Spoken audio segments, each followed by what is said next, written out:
ओम नमो भगवते वासुदेवाय नमः। जय श्री कृष्ण। दोस्तों राधे राधे। आप सबका स्वागत है आपका अपने YouTube चैनल पुष्पा शर्मा हिंदी कहानियाँ में। आज मैं आप सबको गुरुवार की व्रत कथा को श्रवण कराऊंगी। कथा को श्रवण करने से पहले कथा के बारे में कुछ महत्वपूर्ण जानकारी श्रवण करें। तो चलिए जानते हैं। गुरुवार या वीरवार को भगवान बृहस्पति की पूजा का विधान है। बृहस्पति देवता को बुद्धि और शिक्षा का देवता माना जाता है। गुरुवार को बृहस्पति देव की पूजन करने से धन, विद्या, पुत्र तथा मनोवांछित फल की प्राप्ति होती है। परिवार में सुख शांति बनी रहती है। गुरुवार का व्रत जल्दी विवाह करने के लिए भी किया जाता है, लेकिन गुरुवार की पूजा करते समय यह ध्यान रखना चाहिए कि पूजा विधि विधान के अनुसार हो। व्रत वाले दिन प्रातःकाल उठकर बृहस्पति देव का पूजन करना चाहिए। बृहस्पति देव का पूजन पीली वस्तुएं, पीले फूल, पीले चने की दाल, पीली मिठाई, पीले चावल आदि का भोग लगाकर किया जाता है। इस व्रत में केले का पूजन ही करें। कथा और पूजन के समय मन, क्रम और वचन में शुद्ध होकर मनोकामना की पूर्ति के लिए बृहस्पति देव से प्रार्थना करनी चाहिए। दिन में एक ही समय भोजन करें। भोजन चने की दाल आदि का करें।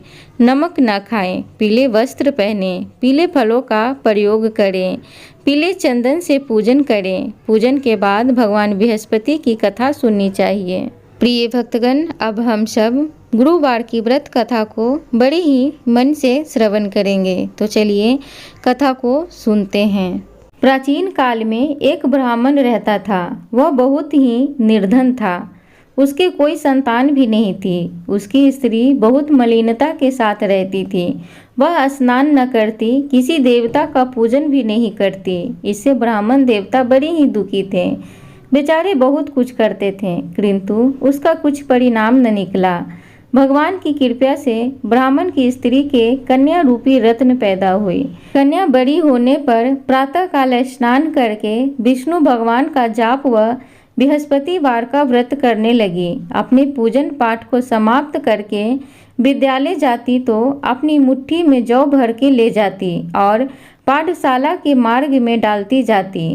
तब वे जौ स्वर्ण के हो जाते। लौटते समय उनको बीनकर घर ले आती थी।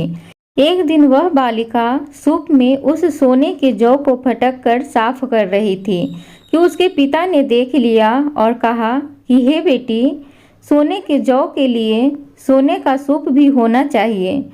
दूसरे दिन बृहस्पतिवार का दिन था। कन्या ने व्रत रखा और बृहस्पति देव से प्रार्थना करके कहा, मैंने आपकी पूजा सच्चे मन से की हो तो मेरे लिए सोने का सूप दे दो। बृहस्पति देव ने उसकी प्रार्थना स्वीकार कर ली। रोजाना की तरह वह कन्या जौ फैलाती हुई जाने लगी। जब लौटकर जौ बीन रही थी तो बृहस्पति देव की कृपा से सोने का सूप मिला। उसे वह घर ले आई और उसमें जौ साफ करने लगी, परंतु उसकी माँ का वही ढंग रहा। एक दिन की बात है कि वह कन्या सोने के सूप में जौ साफ कर रही थी। उस समय उस शहर का राजपुत्र वहां से होकर निकला। इस कन्या के रूप और कार्य को देखकर मोहित हो गया तथा अपने घर आकर भोजन तथा जल त्याग कर उदास होकर लेट गया। राजा को इस बात का पता लगा तो अपने प्रधानमंत्री के साथ उसके पास गए और बोले, हे बेटा, तुम्हें किस बात का कष्ट है? किसी ने अपमान किया है अथवा और कारण हो सो कहो, मैं वही कार्य करूँगा जिसे तुम्हें प्रसन्नता हो। अपने पिता की राजकुमार ने बातें सुनी तो वह बोला, मुझे आपकी कृपा से किसी बात का दुख नहीं है। किसी ने मेरा अपमान नहीं किया है, परंतु मैं उस लड़की से विवाह करना चाहता हूँ जो सोने के सूप में जौ साफ कर रही थी। यह सुनकर राजा आश्चर्य में पड़ा और बोला, हे पुत्र, इस तरह की कन्या का पता तुम ही लगाओ। मैं उसके साथ तेरा विवाह अवश्य ही करवा दूंगा। राजकुमार ने उस लड़की के घर का पता बतलाया। तब मंत्री उस लड़की के घर गए और ब्राह्मण देवता को सभी हाल बताया। ब्राह्मण देवता राजकुमार के साथ अपनी कन्या का विवाह करने के लिए तैयार हो गए तथा विधि विधान के अनुसार ब्राह्मण की कन्या का विवाह राजकुमार के साथ हो गया। कन्या के घर से जाते ही पहले की भांति उस ब्राह्मण देवता के घर में गरीबी का निवास हो गया। अब भोजन के लिए भी अन्न बड़ी मुश्किल से मिलता था। एक दिन दुखी होकर ब्राह्मण देवता अपनी पुत्री के पास गए। बेटी ने पिता की दुखी अवस्था को देखकर अपनी माँ का हाल पूछा। तब ब्राह्मण ने सभी हाल कहा।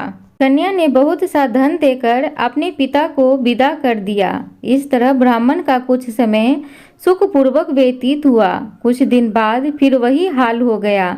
ब्राह्मण फिर अपनी कन्या के यहाँ गया और सारा हाल कहा तो लड़की बोली, हे पिताजी, आप माताजी को यहाँ लिवा लाओ, मैं उसे विधि बता दूंगी जिससे गरीबी दूर हो जाएगी। वह ब्राह्मण देवता अपनी स्त्री को साथ लेकर पहुँचे तो अपनी माँ को समझाने लगी कि हे माँ, तुम प्रातःकाल प्रथम स्नान आदि करके विष्णु भगवान का पूजन करो तो सब दरिद्रता दूर हो जाएगी। परंतु उसकी माँ ने एक भी बात नहीं मानी और प्रातःकाल उठकर अपनी पुत्री के बच्चों की जूठन को खा लिया। इससे उसकी पुत्री को बहुत ही गुस्सा आया और एक रात को कोठरी में सभी सामान निकाल दिया और अपनी माँ को उस कोठरी में बंद कर दिया। प्रातःकाल उसे निकाला तथा स्नान आदि करा के पाठ करवाया तो उसकी माँ की बुद्धि ठीक हो गई और फिर प्रत्येक बृहस्पतिवार को व्रत रखने लगी। इस व्रत के प्रभाव से उसके माँ बहुत ही धन्यवान तथा पुत्रवान हो गए और बृहस्पति देव की प्रभाव से इस लोक के सुख भोग कर स्वर्ग को प्राप्त हुए। प्रिय श्रोतागण, सब बोलो विष्णु भगवान की जय, बोलो बृहस्पति देव की जय। प्रिय भक्तगण, तो इस प्रकार बृहस्पति देव की पहली कथा को हम सब ने श्रवण कर लिया। अब बृहस्पति देव की दूसरी कथा को श्रवण करते हैं। तो चलिए कथा में आगे बढ़ते हैं। भारतवर्ष में एक प्रतापी और दानी राजा राज्य करता था। वह नित्य गरीबों और ब्राह्मणों की सहायता करता था। यह बात उसकी रानी को अच्छी बिल्कुल भी नहीं लगती थी। वह न ही गरीबों को दान देती, न ही भगवान का पूजन करती थी और राजा को भी दान देने से मना किया करती थी। एक दिन राजा शिकार खेलने वन को गए हुए थे तो रानी महल में अकेली थी। उसी समय बृहस्पति देव साधु महाराज का भेष में राजा के महल में भिक्षा के लिए गए और भिक्षा मांगी। रानी ने भिक्षा देने से इनकार किया और कहा, हे साधु महाराज, मैं तो दान पुण्य से तंग आ गई हूँ। मेरा पति सारा धन लुटाते रहते हैं। मेरी इच्छा है कि हमारा समस्त धन नष्ट हो जाए, फिर न रहेगा बांस न बजेगी बांसुरी। साधु ने कहा, देवी, तुम तो बड़ी ही विचित्र हो। धन संतान तो सभी को अच्छे लगते हैं, पुत्र और लक्ष्मी तो पापी के घर भी होने चाहिए। यदि तुम्हारे पास अधिक धन है तो भूखों को भोजन कराओ, प्यासों के लिए प्याऊ बनवाओ, मुसाफिरों के लिए धर्मशालाएं खुलवाओ। जो निर्धन अपनी कुमारी कन्याओं का विवाह नहीं कर सकते, उनका विवाह करवा दो। ऐसे और कई काम हैं जिनके करने से तुम्हारा यश लोक परलोक में फैलेगा। परंतु रानी पर उपदेश का कोई प्रभाव न पड़ा। वह बोली, साधु महाराज, आप मुझे न समझाएं। मैं ऐसा धन नहीं चाहती हूँ जो हर जगह बांटती फिरूं। साधु ने उत्तर दिया, यदि तुम्हारी ऐसी इच्छा है तो तथास्तु। तुम ऐसा करना कि बृहस्पतिवार को घर लीपकर पीली मिट्टी से अपना सिर धोकर स्नान करना, भट्टी चढ़ाकर कपड़े धोना। ऐसा करने से आपका सारा धन नष्ट हो जाएगा। इतना कहकर वह साधु महाराज वहाँ से आलोप हो गए। साधु के अनुसार कई बातों को पूरा करते हुए रानी को केवल 3 बृहस्पतिवार ही बीते थे कि उसकी समस्त धन नष्ट हो गई। भोजन के लिए राजा का परिवार तरसने लगा। तब एक दिन राजा ने रानी से बोला कि हे रानी, तुम यहीं रहो, मैं दूसरे देश को जाता हूँ, क्योंकि यहाँ पर सभी लोग मुझे जानते हैं, इसलिए मैं कोई छोटा कार्य नहीं कर सकता। ऐसा कहकर राजा परदेश चल गया। वहाँ वह जंगल से लकड़ी काट कर लाता और शहर में बेचता। इस तरह वह अपना जीवन व्यतीत करने लगा। इधर राजा के प्रदेश जाते ही रानी और दासी बड़ी ही दुखी रहने लगी। एक बार जब रानी और दासी को 7 दिन तक बिना भोजन के रहना पड़ा तो रानी ने अपनी दासी से कहा कि हे दासी, पास के ही नगर में मेरी बहन रहती है, वह बड़ी ही धनवान है। तू उसके पास जा और कुछ ले आ ताकि थोड़ी बहुत गुजर बसर हो जाए।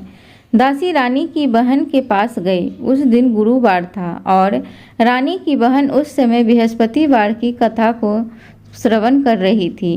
दासी ने रानी की बहन को अपनी रानी का संदेश दिया, लेकिन रानी की बड़ी बहन ने कोई उत्तर नहीं दिया। जब दासी को रानी की बहन से कोई उत्तर नहीं मिला तो वह बहुत दुखी हुई और उसे क्रोध भी आया। दासी ने वापस आकर रानी को सारी बात बता दी। रानी ये सारी बातें सुनकर अपने भाग्य को कोसने लगी। उधर रानी की बहन ने सोचा कि मेरी बहन की दासी आई थी, परंतु मैं उससे नहीं बोली, इससे वह बहुत दुखी हुई होगी। कथा सुनकर और पूजन समाप्त करके वह अपनी बहन के घर आई और कहने लगी, हे बहन, मैं बृहस्पतिवार का व्रत कर रही थी। तुम्हारी दासी मेरे घर आई थी, परंतु जब तक कथा होती है तब तक न तो उठते हैं और न ही बोलते हैं, इसलिए मैं नहीं बोली। कहो दासी क्यों आई थी? रानी बोली, बहन तुमसे क्या छिपाऊं, हमारे घर में खाने तक को अनाज नहीं था। ऐसा कहते कहते रानी की आंखें भर आईं। उसने दासी समेत पिछले 7 दिनों से भूखे रहने तक की बात अपनी बहन को विस्तार पूर्वक सुना दी। रानी की बहन बोली, देखो बहन, भगवान बृहस्पति देव सबकी मनोकामनाओं को पूर्ण करते हैं। देखो शायद तुम्हारे घर में अनाज रखा हो। पहले तो रानी को विश्वास नहीं हुआ, पर बहन के आग्रह करने पर उसने अपनी दासी को अंदर भेजा तो उसमें सचमुच अनाज से भरा एक घड़ा मिल गया। यह देखकर दासी को बड़ी ही हैरानी हुई। दासी रानी से कहने लगी, हे रानी, जब हमको भोजन नहीं मिलता तो हम व्रत ही तो करते हैं, इसलिए क्यों ना इनसे व्रत और कथा की विधि पूछ ली जाए ताकि हम भी व्रत कर सकें। तब रानी ने अपनी बहन से बृहस्पतिवार व्रत के बारे में पूछा। उसकी बहन ने बताया, बृहस्पतिवार के व्रत में चने की दाल और मुनक्का से विष्णु भगवान का केले की जड़ में पूजन करें तथा दीपक जलाएं, व्रत कथा सुने और पीला भोजन ही करें। इससे बृहस्पति देव प्रसन्न होते हैं। व्रत के पूजन विधि बताकर रानी की बहन अपने घर लौट गई। 7 दिन बाद जब गुरुवार आया तो रानी और दासी ने व्रत रखा। घुड़साल से जाकर चना और गुड़ ले आई, फिर उससे केले की जड़ तथा विष्णु भगवान का पूजन किया। अब पीला भोजन कहाँ से आए, इस बात को लेकर दोनों बहुत ही दुखी थे। चूँकि उन्होंने व्रत रखा था, इसलिए बृहस्पति देव उनसे बड़े ही प्रसन्न थे। इसलिए वे एक साधारण व्यक्ति का रूप धारण करके 2 थालों में सुंदर पीला भोजन दासी को दे गए। भोजन पाकर दासी बहुत प्रसन्न हुई, फिर रानी के साथ मिलकर भोजन ग्रहण किया। उसके बाद वे सभी गुरुदेव को व्रत और पूजन करने लगी। बृहस्पति भगवान की कृपा से उसके पास फिर से धन संपत्ति आ गई, परंतु रानी फिर से पहले की तरह आलस्य करने लगी। तब दासी बोली, देखो रानी, तुमने पहले भी इसी प्रकार आलस्य करती थी। तुम्हें धन रखने में कष्ट होता था, इसी कारण सभी धन नष्ट हो गया, और अब जब भगवान बृहस्पति देव की कृपा से धन मिला है तो तुम्हें फिर से आलस्य होता है। रानी को समझाते हुए दासी कहती है कि बड़ी मुसीबतों के बाद हमने यह धन पाया है, इसलिए हमें दान पुण्य करना चाहिए, भूखे मनुष्यों को भोजन कराना चाहिए और धन को शुभ कार्यों में खर्च करना चाहिए। इससे तुम्हारे कुल का यश बढ़ेगा, स्वर्ग की प्राप्ति होगी और पितृ प्रसन्न होंगे। दासी की यह बात मानकर रानी अपना धन शुभ कार्यों में खर्च करने लगी, जिससे पूरे नगर में उसका यश फैलने लगा। बृहस्पतिवार व्रत कथा के बाद श्रद्धा के साथ आरती की जानी चाहिए। इसके बाद प्रसाद बांटकर उसे ग्रहण करना चाहिए। एक दिन राजा दुखी होकर जंगल में एक पेड़ के नीचे आसन जमाकर बैठ गया। वह अपनी दशा को याद करके व्याकुल होने लगा। बृहस्पतिवार का दिन था। एकाएक उसने देखा कि निर्जन वन में एक साधु प्रकट हुए। वह साधु भेष में स्वयं बृहस्पति देवता थे। लकड़हारे के सामने आकर बोले, हे लकड़हारे, इस सुनसान जंगल में तू चिंता मगन क्यों बैठा है? लकड़हारे ने दोनों हाथ जोड़कर प्रणाम किया और उत्तर दिया, महात्मा जी, आप सब कुछ जानते हैं, मैं क्या कहूँ। यह कहकर रोने लगा और साधु को अपनी आत्मकथा सुनाई।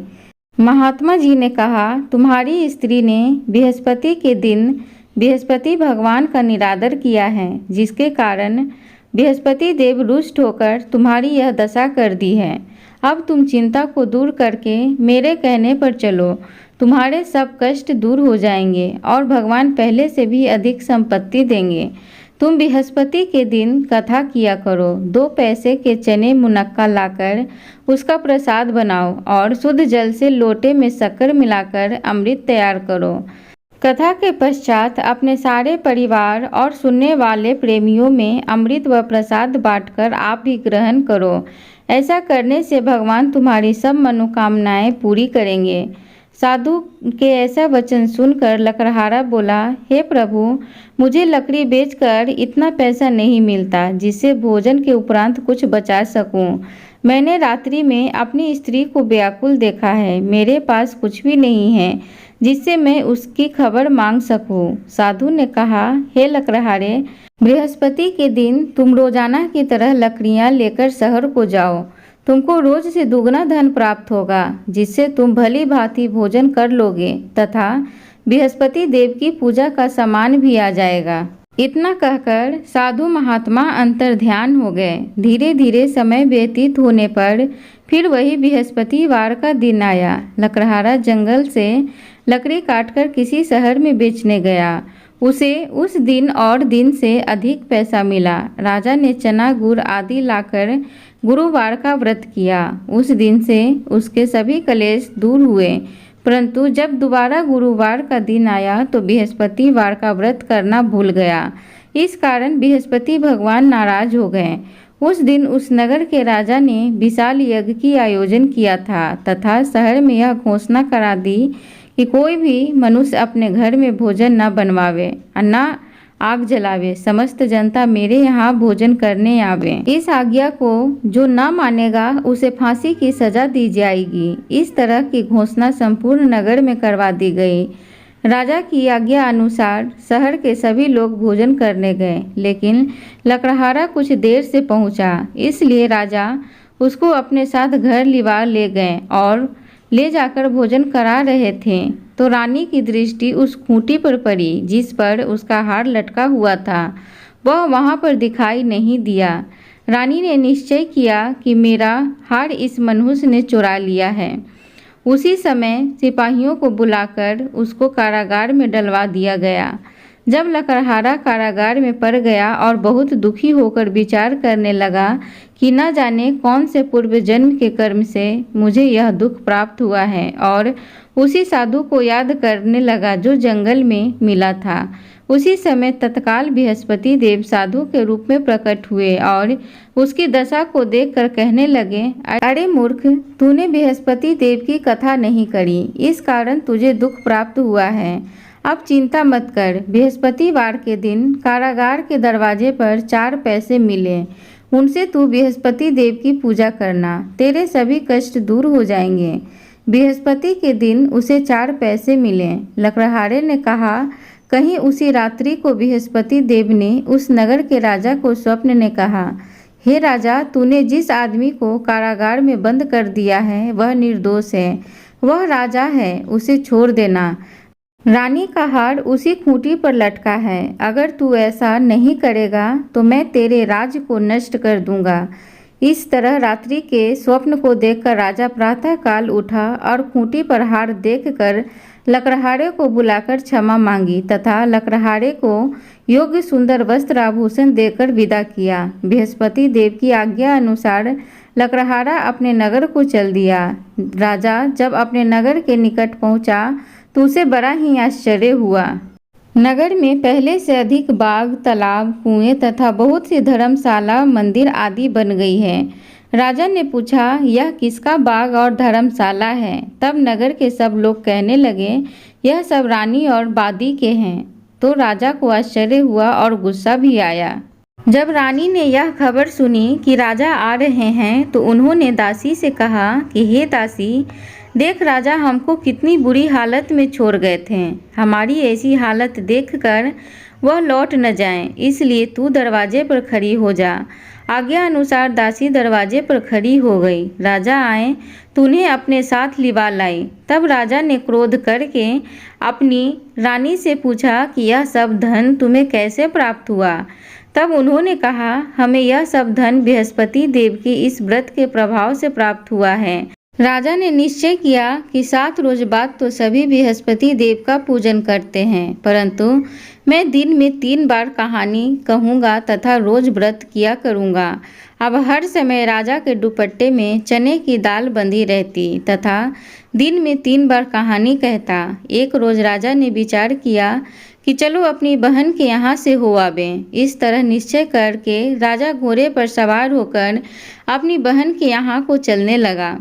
मार्ग में उसने देखा कि कुछ आदमी एक मुर्दे को लिए जा रहे हैं। उन्हें रोक कर राजा कहने लगा, अरे भाइयों, मेरी बृहस्पति देव की कथा सुन लो। वे बोले, लो, हमारा तो आदमी मर गया है, इसको अपनी कथा की पड़ी है। परंतु कुछ आदमी बोले, अच्छा कहो, हम तुम्हारी कथा भी सुनेंगे। राजा ने दाल निकाली और जब कथा आधी हुई थी कि मुर्दा हिलने लग गया और जब कथा समाप्त हो गई तो राम राम करके मनुष्य उठ खड़ा हो गया। आगे मार्ग में उसे एक किसान खेत में हल चलाता मिला। राजा ने उसे देखा और उससे बोले, अरे भाइया, तुम मेरी बृहस्पतिवार की कथा सुन लो। किसान बोला, जब तक मैं तेरी कथा सुनूंगा तब तक 4 हरैया जोत लूँगा। जा अपनी कथा किसी और को सुनाना। इस तरह राजा आगे चलने लगा। राजा के हटते ही बैल पछाड़ खाकर गिर गया तथा किसान के पेट में बड़ी जोर का दर्द होने लगा। उस समय उसकी माँ रोटी लेकर आई। उसने जब यह देखा तो अपने पुत्र से सब हाल पूछा और बेटे ने सभी हाल कह दिया। तो बुढ़िया दौड़ी दौड़ी उस घुड़सवार के पास गई और उससे बोली कि मैं तेरी कथा सुनूंगी, तू अपनी कथा मेरे खेत पर चलकर ही कहना। राजा ने बुढ़िया के खेत पर जाकर कथा कही, जिसके सुनते ही वह बैल उठ खड़ा हुआ तथा किसान के पेट का दर्द भी बंद हो गया। राजा अपनी बहन के घर पहुंचा। बहन ने भाई की खूब मेहमानी की। दूसरे रोज प्रातःकाल राजा जगा तो वह देखने लगा कि सब लोग भोजन कर रहे हैं। राजा ने अपनी बहन से कहा, ऐसा कोई मनुष्य है जिसने भोजन नहीं किया हो, मेरी बृहस्पतिवार की कथा सुन ले। बहन बोली, हे भैया, यह देश ऐसा ही है, पहले लोग यहाँ भोजन करते हैं, बाद में अन्य काम करते हैं। अगर कोई पड़ोस में है तो देखाऊं। वह ऐसा कहकर देखने चली गई, परंतु उसे कोई ऐसा व्यक्ति नहीं मिला जिसने भोजन न किया हो। अतः वह एक कुम्हार के घर गई जिसका लड़का बीमार था। उसे मालूम हुआ कि उनके यहाँ 3 रोज से किसी ने भोजन नहीं किया है। रानी ने अपने भाई की कथा सुनने के लिए कुम्हार से कहा। वह तैयार हो गया। राजा ने जाकर बृहस्पतिवार की कथा कही, जिसको सुनकर उसका लड़का ठीक हो गया। अब तो राजा की प्रशंसा होने लगी। एक रोज राजा ने अपनी बहन से कहा कि हे बहन, हम अपने घर को जाएंगे, तुम भी तैयार हो जाओ। राजा की बहन ने अपनी सास से कहा। सास ने कहा, हाँ चली जा, परंतु अपने लड़के को मत ले जाना, क्योंकि तेरे भाई की कोई औलाद नहीं है। बहन ने अपने भैया से कहा, हे भैया, मैं तो चलूँगी, पर कोई बालक नहीं जाएगा।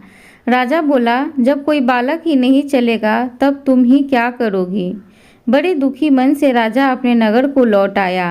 राजा ने अपनी रानी से कहा, हम निर्वंशी हैं, हमारा मुँह देखने का धर्म नहीं है और कुछ भोजन आदि नहीं किया। रानी बोली, हे प्रभु, बृहस्पति देव ने हमें सब कुछ दिया है, वह हमें औलाद अवश्य देंगे। उसी रात को बृहस्पति देव ने राजा के स्वप्न में कहा, हे राजा, उठ, सभी सोच त्याग दे, तेरी रानी गर्भ से है। राजा यह बात सुनकर बड़ी ही खुश हुआ। 9वें महीने में रानी के गर्भ से एक सुंदर पुत्र पैदा हुआ। तब राजा बोला, हे रानी, स्त्री बिना भोजन के रह सकती है, पर बिना कुछ कहे नहीं रह सकती। जब मेरी बहन आएगी तो तुम उससे कुछ मत कहना। रानी यह सुनकर हाँ तो कह दिया। जब राजा की बहन यह शुभ समाचार सुनकर आई तो वह बहुत खुश हुई तथा बधाई लेकर अपने भाई के घर आई। तभी रानी ने कहा, घोड़ा चढ़कर तो आई नहीं, गधा चढ़ी आई। राजा की बहन बोली, भाभी, मैं इस प्रकार नहीं कहती तो तुम्हें औलाद कैसे मिलती। बृहस्पति देव ऐसी ही हैं जैसी जिसके मन में कामनाएं हैं सभी को पूर्ण करते हैं। जो सद्भावना पूर्वक बृहस्पतिवार का व्रत करता है एवं कथा पढ़ता है, कथा सुनता है और दूसरे को सुनाता है, बृहस्पति देव उसकी सभी मनोकामना पूर्ण करते हैं। एक बार बोलो बृहस्पति देव की जय। प्रिय भक्तगण, तो इस प्रकार गुरुवार व्रत की कथा थी। आप लोग से उम्मीद है कि कथा अच्छी लगी होगी, तो कृपया चैनल को लाइक, शेयर, सब्सक्राइब जरूर करें। धन्यवाद।